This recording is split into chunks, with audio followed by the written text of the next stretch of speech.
overall outline, real simple. And of course, we're looking at, this is number 6 in our series on 1 Samuel. Our primary studies are Samuel and Saul and David, but of course, you can't get there without looking at a lot of the other characters that are involved in this. And in tonight's, we're going to be looking at the prophecy fulfilled. It's going to take into account all of the verses of chapter 4. But I'm going to give you the final verse of just the first section, verse 11 of chapter 4, where this is kind of the summary of the whole thing. And the ark of God was taken, and the 2 sons of Eli, Hophni and Phinehas, were slain. That really is the fulfillment of the words of Samuel that came to him from God. This is what he claimed was thus saith the Lord, and he preached it. It was published throughout all Israel.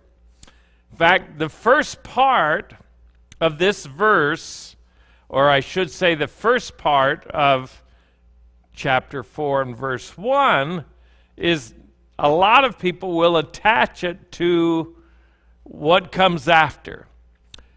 And the word of the Lord came unto Samuel, and then it goes on into the fact that the Philistines went to fight against Israel. But I take that first part of 1 Samuel chapter 4 and verse 1, and the word of the Lord came to all Israel, and take it back to the previous chapter where it says, and the Lord appeared again in Shiloh, for the Lord revealed himself to Samuel in Shiloh by the word of the Lord, and the word of Samuel came to all Israel.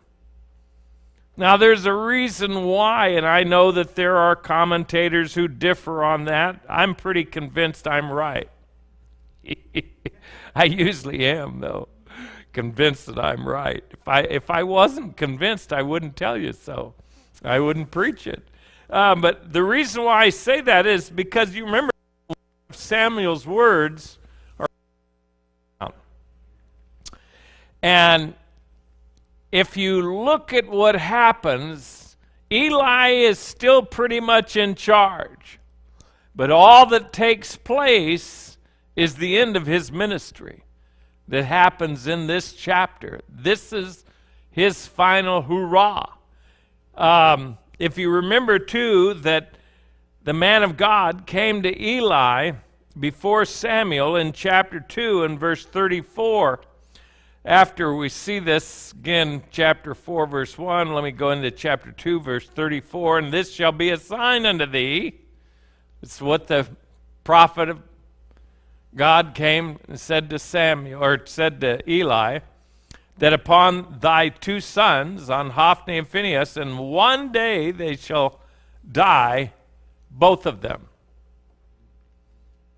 Well, in chapter 3, you saw the revelation of God to Samuel. You saw the words of the prophetic wonder of what God would do when he said this. Look at verses 10 and 11.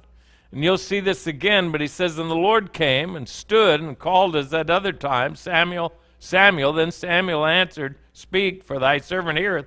And the Lord said to Samuel, behold, I will do a thing in Israel, at which both the ears, talk about both your ears, of everyone that heareth it shall tingle. Now, in chapter 4, we're going to find what was published is going to be fulfilled. God's word is final. God cursed the house of Israel. The house of Eli. And that word could not be changed. It would not be changed, and it would not be delayed. It will come about in his time. So let's set the scene back, and I hope that verse was the one I wanted. Here it is again. I keep reading this, and that's okay because we're going to do it. But this is really just setting the scene for the climatic conclusion to the prophecy of Samuel. when you see the fact of the Philistines and Israel going to fight, and then what transpires in the rest of this chapter, I don't believe that Samuel was any part of that. The prophet of God did not say, all right, you boys, go out and fight the Philistines. I don't believe that. Because of what transpired, what happens here, what takes place.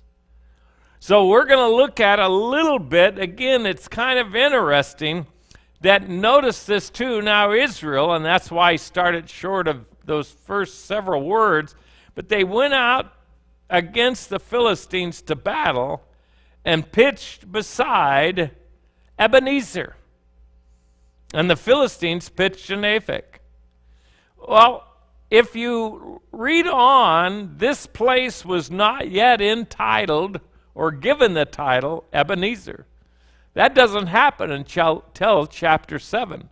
So we know that Samuel, as he's writing this, as he's recording this information, it's written quite a time after these particular events.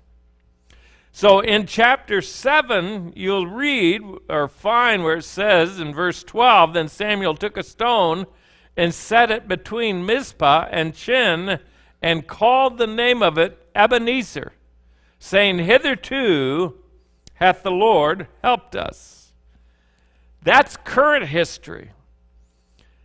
And it is really often called the stone of help. It's a reminder that God began to help them at this time, not back then. There's no help for Israel.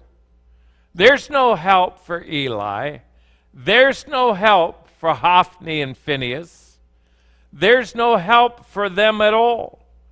So when he talks about it was here they camped at Ebenezer, it's gonna be the place where God began to help us, but he's not helping us now. That's a really strong